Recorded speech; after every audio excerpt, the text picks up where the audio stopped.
La famille, comme vous le savez, la Coupe du Monde des clubs commence cette semaine et je suis pressé parce que le meilleur club d'Europe participe à cette compétition. Dans cette vidéo, on va parler des qualifiés, de notre groupe, du tableau, des blessés et tout ce qui se rapporte au Paris Saint-Germain dans cette compétition. Il y aura tous les débriefs et films de tous les matchs sur cette chaîne, donc abonnez-vous. Donnez votre avis en commentaire sur cette Coupe du Monde, les équipes. Est-ce que pour vous le PSG ça peut aller au bout? Si vous êtes hype ou pas? Est-ce qu'il y a des clubs qui vous font peur? Moi personnellement, il y a deux clubs qui je pense peuvent être très dangereux. Déjà, j'ai vu pas mal de personnes se poser la question sur pourquoi le PSG est qualifié, pourquoi par exemple le Barça ou Liverpool ne le sont pas. La qualification pour la partie Europe se base sur les vainqueurs de la Ligue des Champions de 2021 à 2024, mais aussi le classement UEFA entre 2021 et 2024. C'est pour ça que le Paris Saint-Germain est qualifié, car on est bien classé sur le coefficient UEFA, et d'ailleurs pour la prochaine édition, on sera aussi qualifié car on a gagné la Ligue des Champions cette saison.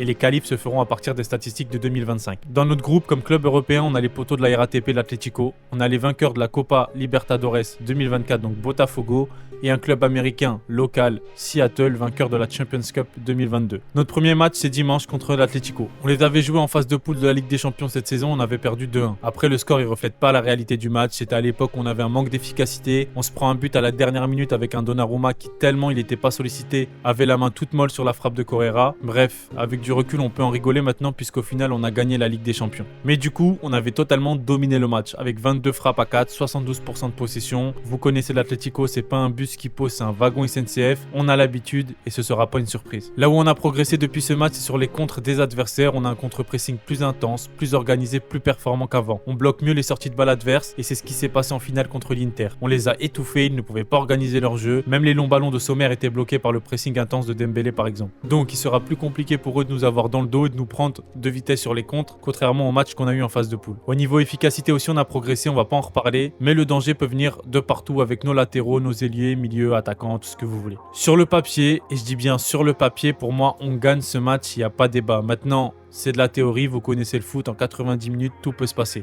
Ensuite, on a Botafogo et eux, ils ont plus un jeu de possession, combinaison rapide et créativité dans la construction. Donc pas de bloc bas a priori. Sauf qu'on connaît, c'est comme les équipes de Ligue 1, quand ils tombent contre Paris, ils refusent de jouer leur jeu, et je pense que ça sera pareil. Ils vont tous se retrouver en défense. Dans le cas inverse, s'ils jouent leur jeu offensif, ça nous laissera des espaces, donc dans les deux cas, j'ai envie de te dire, c'est du pareil au même. La dernière équipe du groupe, c'est Seattle, un club local. D'après ce que j'ai vu, ils ont un jeu de possession et d'organisation, donc ils aiment bien avoir le contrôle du ballon. Dès que j'ai lu cette info, je me suis pas renseigné plus que ça. Je vois pas un club de MLS battre le PSG. Je veux bien retenir l'argument du en 90 minutes tout peut arriver, mais vas-y, on va pas abuser, dans aucun monde on perd contre eux. Si on regarde le tableau, moi il y a deux équipes, encore une fois sur le papier, qui peuvent nous battre. Déjà le Real Madrid, parce que même s'ils sont en reconstruction et que niveau foot c'est zéro, ils restent dangereux de par leur individualité. Ensuite, l'équipe qui pourrait nous poser problème, et plus que le Real Madrid pour moi, c'est Manchester City. Au milieu, Rodri revient de blessure, Haaland en ce moment il est vraiment chaud, et surtout ils ont récupéré Ryan Cherki. Les gars, Cherki, c'est à ne pas sous-estimer, c'est vraiment trop fort. Il peut changer un match à lui tout seul, on l'a vu avec Lyon cette saison, ou même son entrée contre l'Espagne en Ligue des Nations.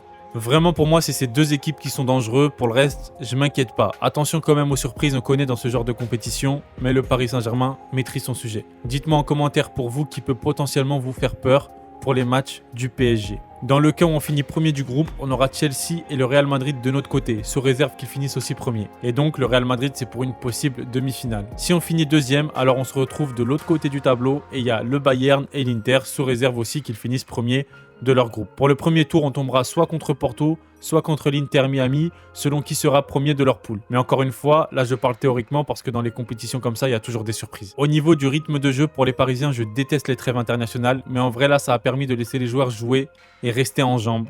Le seul petit point négatif que je peux dire, c'est qu'avec la victoire en Ligue des Champions, ils peuvent être un peu moins concentrés.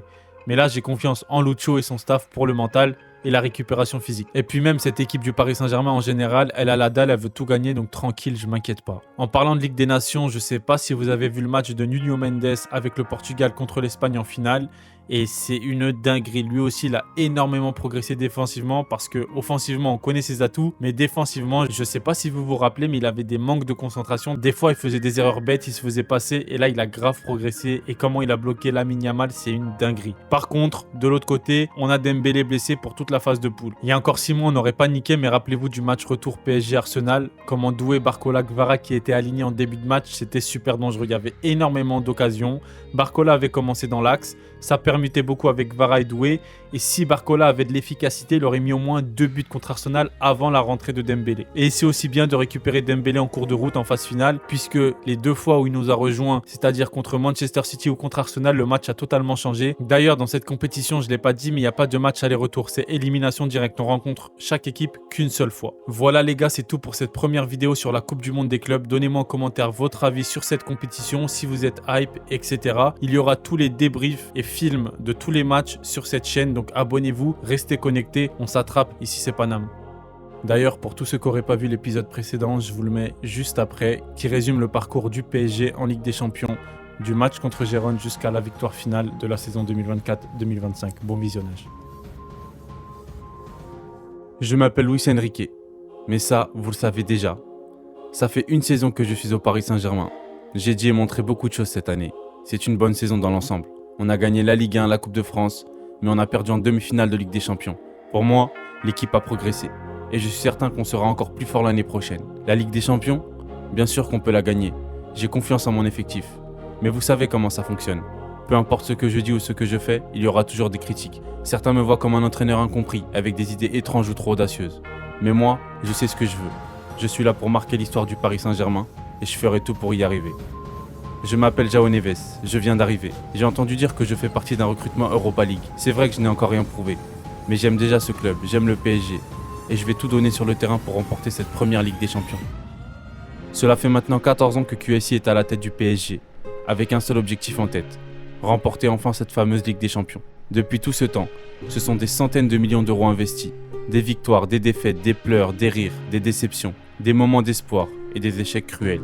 Il y a eu des entraîneurs, des joueurs stars, des transferts records, des polémiques, des débats interminables dans les médias, et toujours cette pression constante qui entoure le club. La saison 2024-2025 n'échappe pas à la règle. Premier match contre Gérone, un match compliqué, 26 tirs à 3, beaucoup de frappes, peu de réussite. Un but de Nuno Mendes sorti de nulle part, aidé par une grosse erreur du gardien adverse. Le PSG s'impose sur le fil. Mais ce match a fait sentir aux supporters que la saison va être longue, très longue, sans star, sans Mbappé, qui vient tout juste de quitter le club. Beaucoup commencent déjà à parler d'un PSG en route pour l'Europa League. Face à cette situation, 2 réactions se dessinent parmi les supporters. D'un côté, ceux qui font confiance à Luis Enrique. Ils regardent les matchs, ils voient l'intensité, la qualité de jeu, la domination. Ils constatent les progrès et acceptent de patienter. Pour eux, c'est un nouveau projet qui se construit dans la durée. De l'autre, il y a ceux qui n'y croient pas, qui critiquent ouvertement le coach, qui parlent d'un projet sans ambition, d'un entraîneur dépassé et d'un PSG qui vise trop bas. Et du côté des journalistes, une seule voix se fait entendre, toujours plus tranchante. Luis Enrique n'est pas l'entraîneur qu'il pensait être, il fait n'importe quoi. C'est un naufrage, et ça, Luis Enrique, il est là depuis 15 mois ou 13 mois. Ben pour moi, il en est comptable. Après, voilà. Jamais un entraîneur version Qatari n'a eu autant de pouvoir que lui. Donc soit ce postulat de départ est faux, soit il subit le recrutement. T'as vécu dans les réunions? Non mais si, on sait pas ça. Non, mais si vous me dites Samir, ah non, mais ça, Samir, si vous me dites il subit le recrutement, s'il est pris en otage par le recrutement de Campos, je veux bien aller dans ton camp. Je crois pas que ce soit ça la réalité. Là, avant, on se dit qui va marquer, le gardien, il n'est pas bon, les défenseurs, on ne sait pas, les milieux de terrain, ils n'ont pas le niveau. Rendez-vous compte, tout en ayant investi, c'est l'autre fois, Gauthier en parlait, je crois que c'est le 3e club qui a le plus investi, pas il y a 10 ans, cet été encore. Donc Désiré Doué, il sert à quoi? Il est où? Donc Désiré Doué, il sert à quoi? Il est où? Je m'appelle Désiré Doué, je viens de Rennes, et mon objectif est de marquer l'histoire du Paris Saint-Germain. Je vais tout faire pour que ça arrive. Je sais que je suis jeune et que je n'ai jamais joué la Ligue des Champions. Presque personne ne me connaît. Mais c'est important pour moi de travailler, de montrer mes qualités sur le terrain pour représenter au mieux le Paris Saint-Germain et pourquoi pas rentrer dans l'histoire. Personne, à cet instant, ne s'imaginait que les 3 points pris contre Gérone allaient devenir très importants pour la suite de la compétition.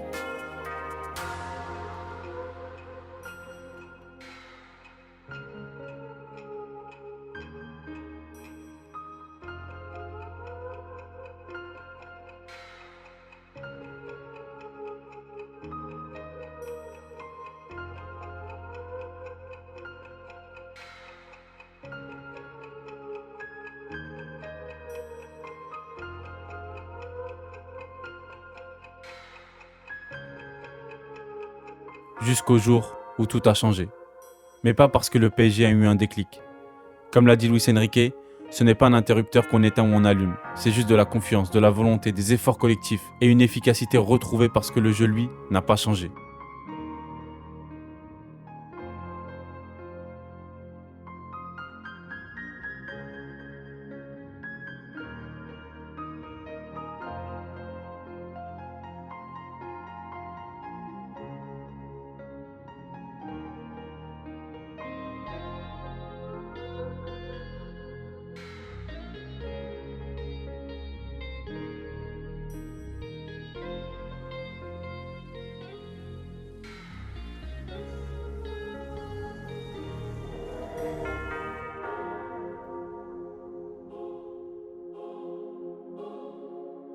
Je m'appelle Bradley Barcola, j'ai déjà passé une saison à Paris, je me sens bien ici et j'aide l'équipe de la meilleure des manières. Je sais qu'on m'appelle Bambi et qu'on me reproche parfois mon manque d'efficacité, mais je continue de travailler et je sais que je vais apporter à l'équipe de par mes déplacements, mes passes décisives et aussi m'améliorer devant le but. Je vais tout faire pour ramener cette première Champions League à Paris.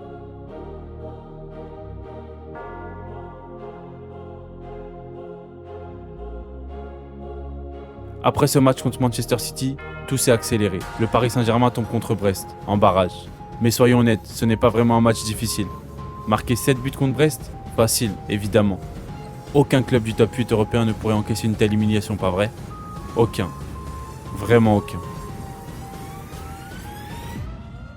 Et ensuite, le PSG affronte Liverpool. Et là, tout le monde s'accorde. C'est terminé pour Paris, City était affaibli, Liverpool est numéro 1. Cette fois, c'est la fin. Comme d'habitude, rien d'étonnant. Paris est minimisé.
Parfois peur de demain, peur de tenter la vie, parce qu'on a grandi, et ma haine aussi.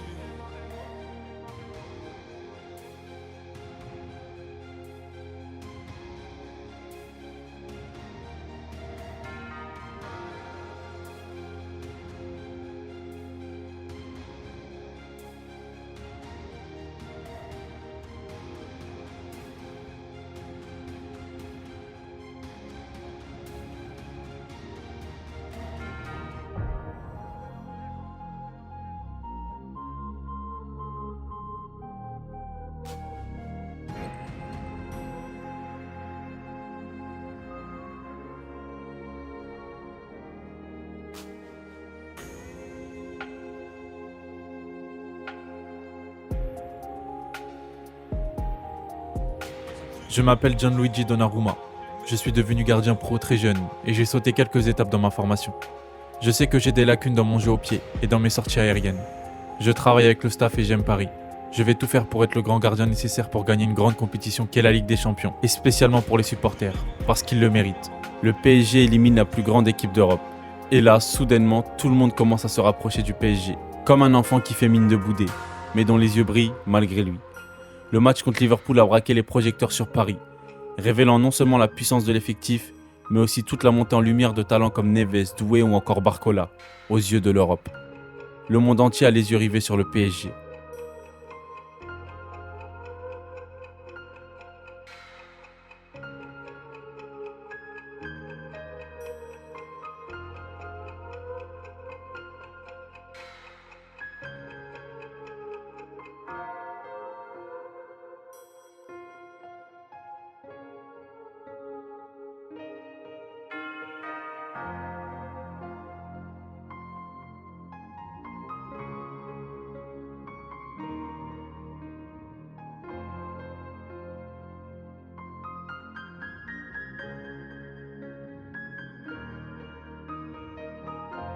Aston Villa, le match piège par excellence.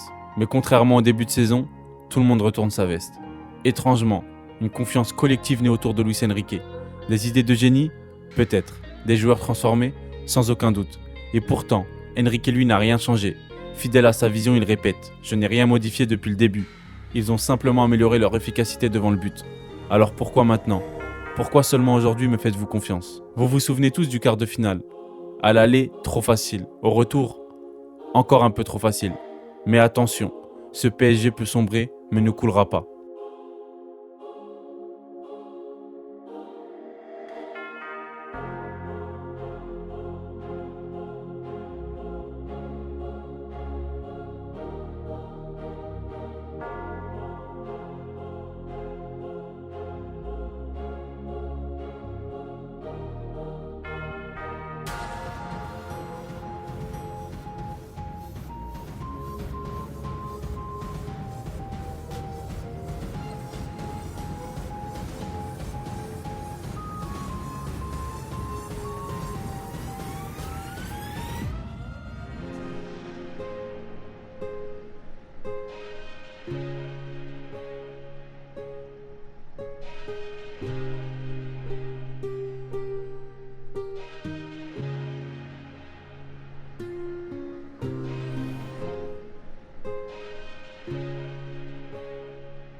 Je m'appelle Achraf Hakimi. Et moi, c'est Nuno Mendes. Nous formons la meilleure paire de latéraux du monde. Luis Enrique me fait confiance et me donne assez de liberté pour soutenir nos attaquants. Et c'est grâce à mes coéquipiers qui nous aident à défendre. Ils me soulagent défensivement et en contrepartie, je les aide offensivement du mieux que je peux. J'ai marqué des buts contre Aston Villa pour aider notre équipe à se qualifier. Et mon objectif est simple. Je veux marquer l'histoire avec le Paris Saint-Germain.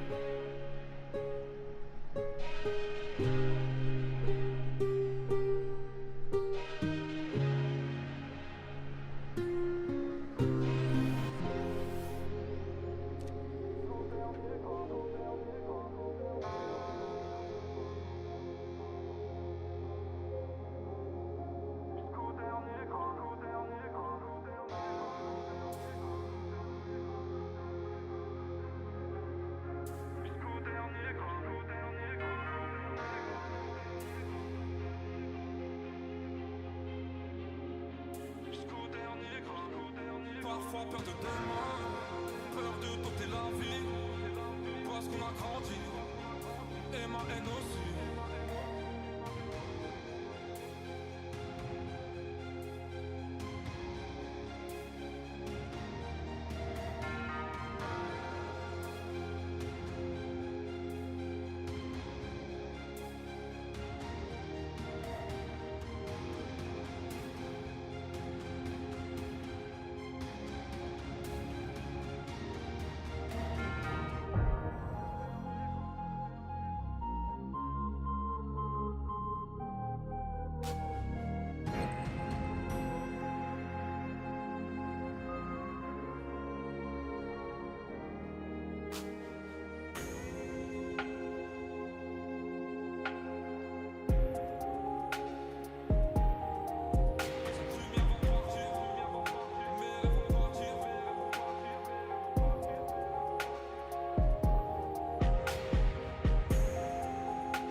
Les demi-finales.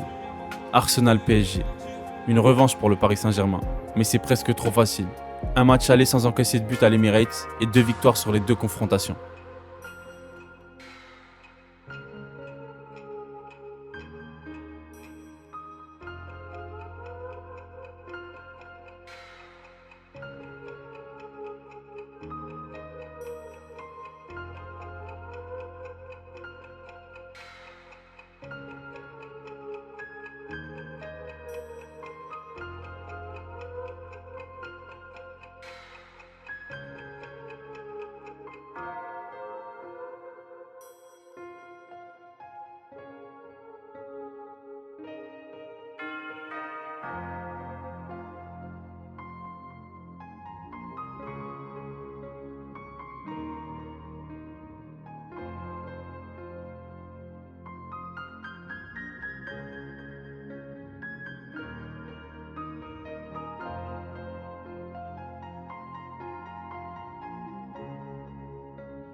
Je m'appelle Fabien Ruiz. Moi de mon côté, ça fait pas mal de temps que je suis ici. J'ai jamais vraiment été considéré comme un titulaire indiscutable au Paris Saint-Germain. C'est même l'inverse. Beaucoup de critiques, mais le coach m'a fait confiance. Et il me l'a dit, que si j'écoute ce qu'il me dit, je progresserai. Et je serai titulaire indiscutable dans le milieu du Paris Saint-Germain. En tout cas, je pense que je progresse et je donne tout sur le terrain pour que Paris puisse gagner tous les trophées cette saison, dont la Ligue des Champions.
Parfois peur de demain, peur de tenter la vie, parce qu'on a grandi, et ma haine aussi.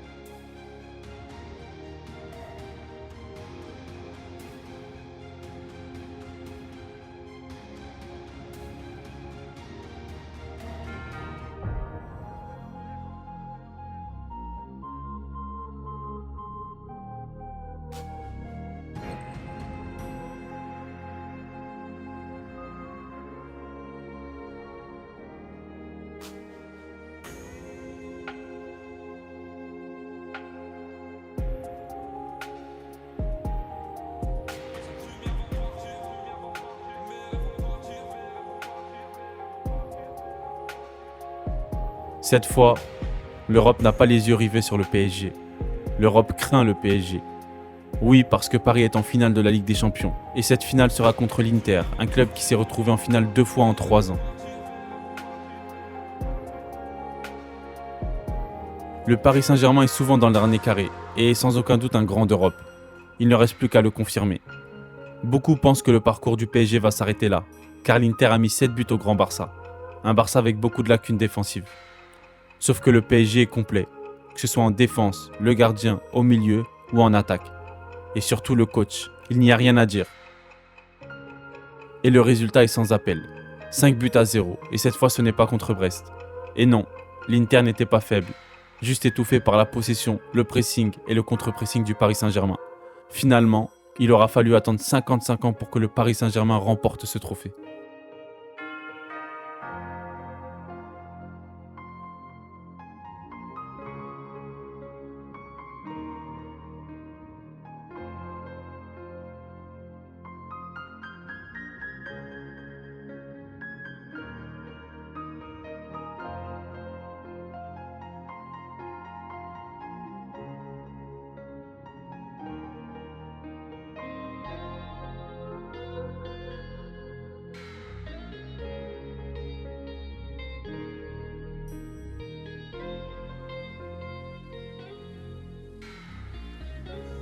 Je m'appelle Marquinhos, Beraldo, Pacho, Hernandez, Safonov, Tenas, Zaïre Emery, Mayulu, Vitinha, Kangingli, Kvaratskhelia, Gonzalo Ramos, Ousmane Dembélé Ballon d'Or.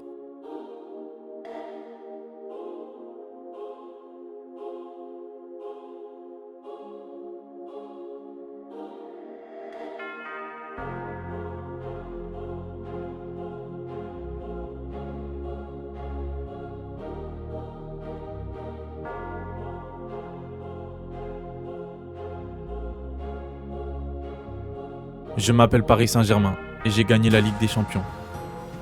Le PSG est au sommet de l'Europe et c'est que le début, le meilleur reste à venir. Je vous avais fait un épisode qui s'appelait Respecter le PSG. Je pense que c'est chose faite.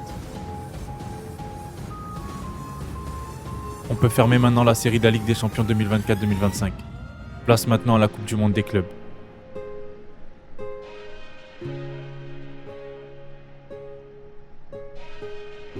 Je m'appelle supporter parisien et ici c'est Paname.